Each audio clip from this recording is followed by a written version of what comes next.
Closing statements. You each have 2 minutes. Mrs. McMahon, you are first. Well, once again, thank all of you for participating in this race because our economy is in shambles.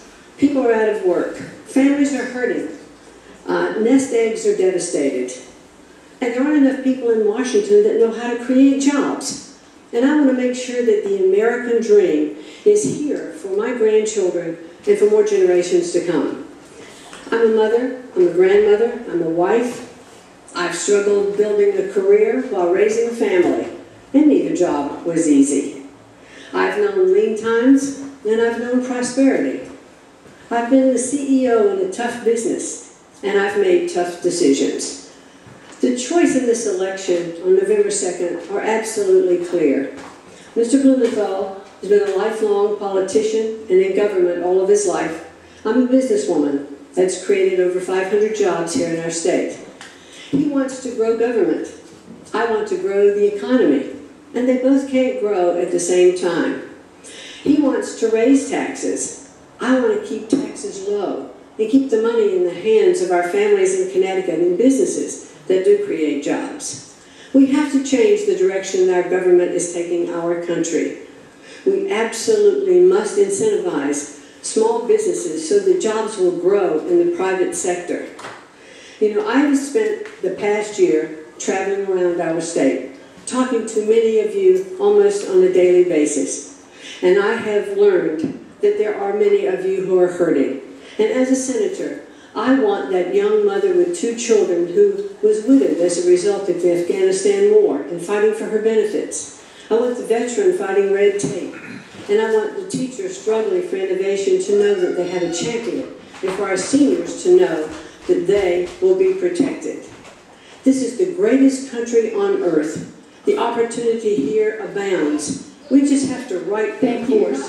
Thank you very much, Mrs. McMahon. Mr. Blumenthal, 2 minutes, please. Please. Ladies and gentlemen, please. Mr. Blumenthal, 2 minutes. Thank you, and thank you again to everyone who has participated tonight. This election, like all elections, is about the future, and it offers a clear choice. My opponent has said that she is different, and she is different from me.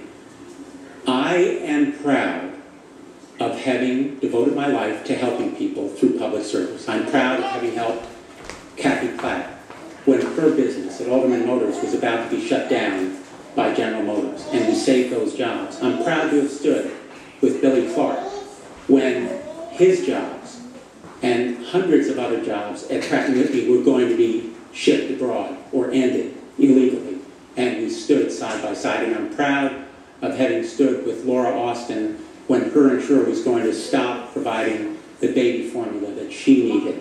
I am proud of standing strong and helping people, not putting profits before people. And I think the question for the people of Connecticut will be, if my opponent has treated the people who work for her the way she has, how will she treat the people who vote for her? I am proud of having fought for the people of Connecticut.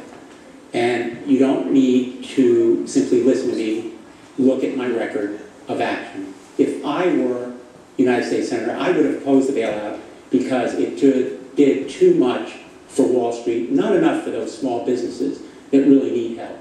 I would oppose the loopholes in our taxation laws that encourages jobs to go overseas. I would stand for a middle-class tax cut now in fairness and also because it's the right thing for our economy. Again and again and again, I have stood for the people of Connecticut. They can count on me, you can count on me, to be in your corner and to fight for you. Mr. Blumenthal, thank you very much. Mrs. McMahon, thank you very much. All right, in the interest of time, on behalf of the League of Women Voters, to our panelists, to our candidates, I'm Ann Nyberg. Thank you for letting us be here with you today.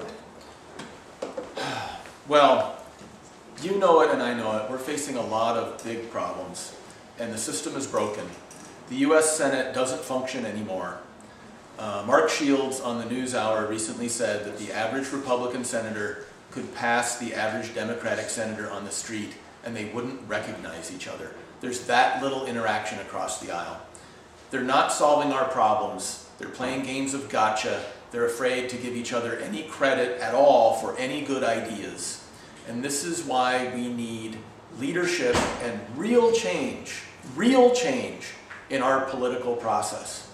If I were elected senator, in my first 100 days, I would meet with each of the 99 senators one-on-one, because I could do that, and talk to them about real solutions to problems.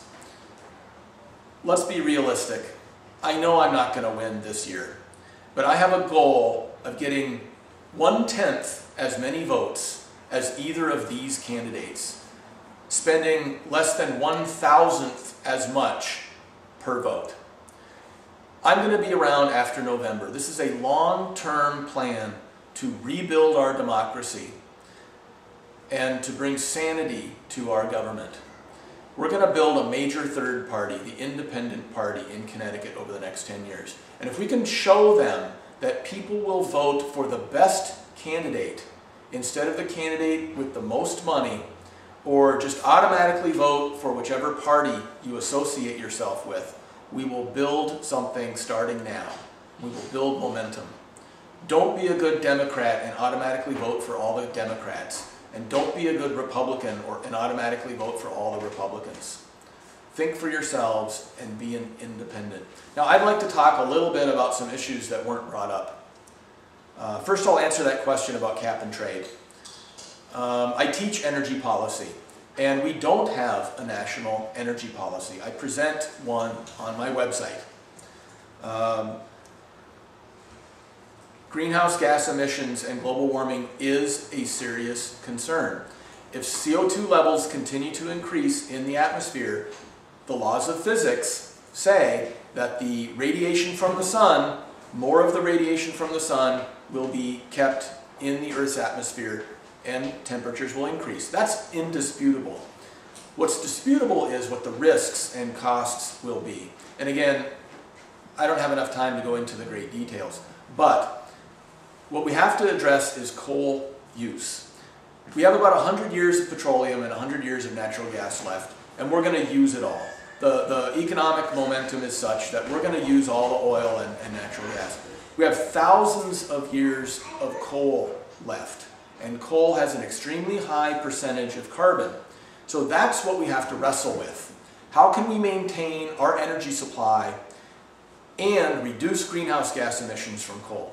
And the best way to do that is to tax CO2 emissions from coal power plants. Cap and trade, if done well, could also help. But what we need to work on is making it cost effective to do CO2 sequestration. This is technical talk, but that's the answer. I'd like to talk a little bit more about things that weren't discussed tonight during the debate.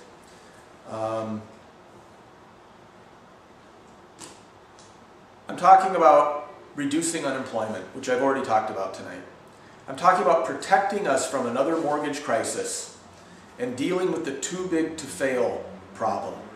I have something called the 30% rule that would fix that problem. Require every bank to own 30% of every loan they make for the lifetime of the loan. It's the way banks used to function back in the day.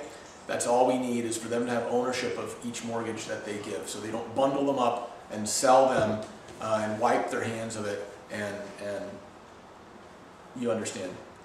Enabling entrepreneurism and small business investment, I've already talked about that.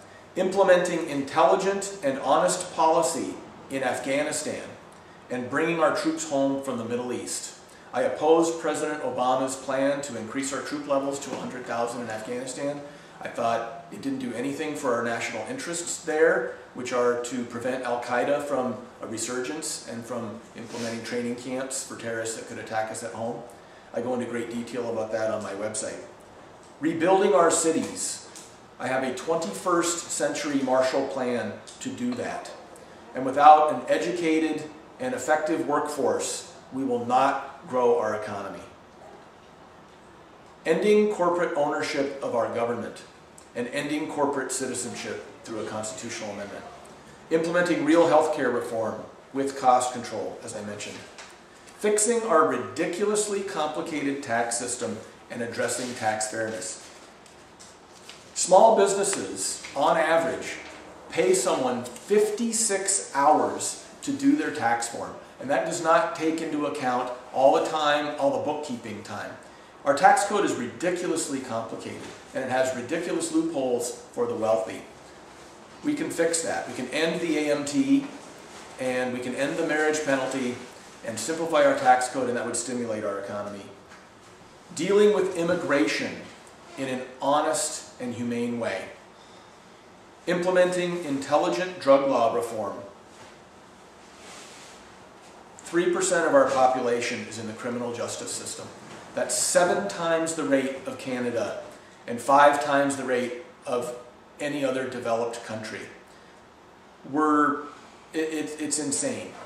And Americans are spending $100 billion a year on illegal drugs that go overseas and fund the Taliban, our enemies, and fund terrorists in Colombia and Mexico. There's a great book entitled Ending the War on Drugs, written in 1989 by a conservative Republican who campaigned for Ronald Reagan. His name is Dirk Chase Eldridge. Find a copy of that book on Amazon and read it. It'll tell you what we need to do. I'll close now. I'm offering you intelligent, nonpartisan problem solving. Please go to my website, go to the website of all the candidates, and then vote for the best candidate. Don't throw your vote away on the two-party system that doesn't solve our problems. Thank you. I'm John Mertens. Have a good night. And thanks for watching.